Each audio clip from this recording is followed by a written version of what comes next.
ওরে ভাই রে ভাই, একটি পোস্ট করে সারা বাংলাদেশে উড়াধুরা লাগাই দিছে নাহিদ সুলতান আপু। নাহিদ সুলতান আপু একদম রাইট কথা বলছে। এই বাংলাদেশ আমাদের নয়, এই বাংলাদেশ হচ্ছে চিত্রনায়িকা পরিমণির, এই বাংলাদেশ হচ্ছে চিত্রনায়িকা অপবিশ্বাসের। আমরা তো উড়ে এসে জুড়ে বসেছি। নাহিদ সুলতান আপুর ছোট্ট একটি স্ট্যাটাসে সাবান ছাড়া ধুয়ে গেছে মিষ্টি জান্নাত, পরিমণি এবং চিত্রনায়িকা অপবিশ্বাস। তো ভাই ব্রাদার, বিস্তারিত আলোচনা করতেছি, তার আগে চলুন নাহিদ সুলতান আপু কি পোস্ট করছে সেই পোস্টটি পড়ে আসি, তারপর বিস্তারিত আলোচনা করা যাবে। নাহিদ সুলতান আপু তার স্ট্যাটাসে লেখেন, বাংলাদেশটা এই মুহূর্তে কাদের জানেন? বাংলাদেশ হলো লায়লা মামুনের, বাংলাদেশ হলো নাজিম মিম তানিশাদের, বাংলাদেশ হলো অপবিশ্বাস এবং তার ভক্তদের, বাংলাদেশ হলো পরিমণি আর তার ফেসবুক স্ট্যাটাসের, বাংলাদেশ হলো মিষ্টি জান্নাতের।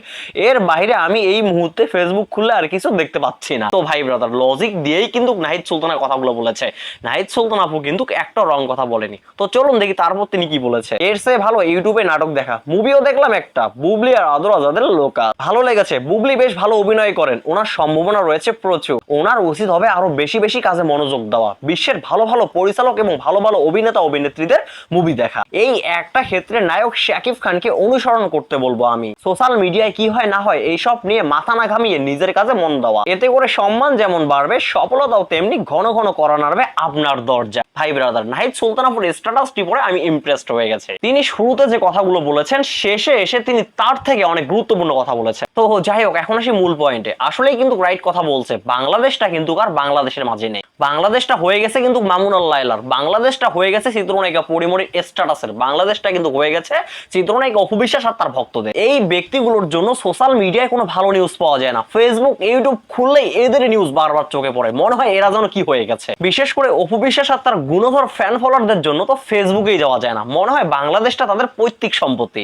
এরা যা খুশি তাই করবে, এদের যা মন চায় তাই করবে, বাট এদের নিয়ে কেউ কথা বলতে পারবে না। ওই যে বললাম, এনারা বাংলাদেশটাকে নিজের পৈতৃক সম্পত্তি মনে করে। আমরা মনে হয় বাংলাদেশের কেউই না, আমরা উড়ে এসে জুড়ে বসেছি বাংলাদেশে। এমনিতেই অপবিশ্বাস এবং তার ফ্যান ফলোয়ারদের উল্টাপাল্টা মিথ্যা কথা নেওয়া যাচ্ছে না, এমনিতেই তাদের স্ট্যাটাস গুলো জাস্ট সহ্য করা যাচ্ছে না, তার উপর পরিমণির স্ট্যাটাস এসে ভর করেছে। পরিমণি নতুন করে ট্রেন্ডে থাকার, আলোচনায় সমালোচনায় থাকার একটা অভিনব কায়দা বেছে নিয়েছে। এই মুহূর্তে পরিমণি ভালো কিছু দিয়ে নিউজের হেডলাইন হতে পারছে না, এই মুহূর্তে পরিমণি ভালো কিছু দিয়ে আলোচনার কেন্দ্রবিন্দু হতে পারছে না। এই স্ট্যাটাস দিয়েই পরিমণি নতুন করে নিজেকে প্রতিষ্ঠিত করার চেষ্টা করতেছে, এই স্ট্যাটাস দিয়েই পরিমণি নিজেকে নতুন করে আলোচনায় রাখতে চাচ্ছে। পরিমণি তার ইচ্ছা মতো চলতেছে এবং স্ট্যাটাস দিয়ে পুরো বাংলাদেশটা কাঁপিয়ে দিচ্ছে। ওই যে বললাম, বাংলাদেশটা তাদের নিজের পৈতৃক সম্পত্তি মনে করে। আচ্ছা, নাহিদ সুলতান আপু এরপর যাদের নামগুলো বললেন, যারা বাংলাদেশটাকে নিজের পৈতৃক সম্পত্তি মনে করে, যেমন লায়লা মামুন এবং নাজিম মিম তানিশা, এই সমস্ত টোকাইদেরকে নিয়ে আমি কথা বলতে চাচ্ছি না। তো যাই হোক ভাই ব্রাদার, পরিশেষে নাহিদ সুলতান আপু যেটি বললেন যে বুবলির উচিত সোশ্যাল মিডিয়ায় কান না দিয়ে নিজের কাজে মনোযোগী হওয়া। আমারও ওই একই কথা। সোশ্যাল মিডিয়ায় কে কেমন মন্তব্য করতেছে না করতেছে, কে কি বলতেছে না বলতেছে, এই সমস্ত কথাবার্তায় কান না দিয়ে বুবলির উচিত তার নিজের কাজে মনোযোগী হওয়া, এতে করে তার নিজের সম্মান যেমন বাড়বে এবং সফলতা ঘন ঘন করা নাড়বে তার দরজায়। নাহিদ সুলতান আপু আরেকটি কথা বলেছেন যে শাকিব খানকে ফলো করতে। দেখেন, আমিও কিন্তু নাহিদ সুলতান আপুর এই কথাটির সঙ্গে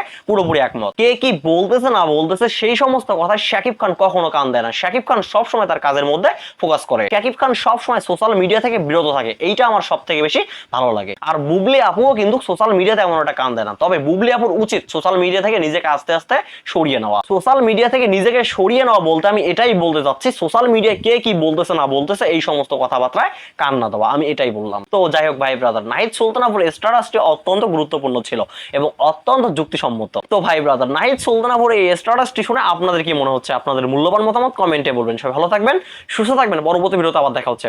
আল্লাহ হাফেজ।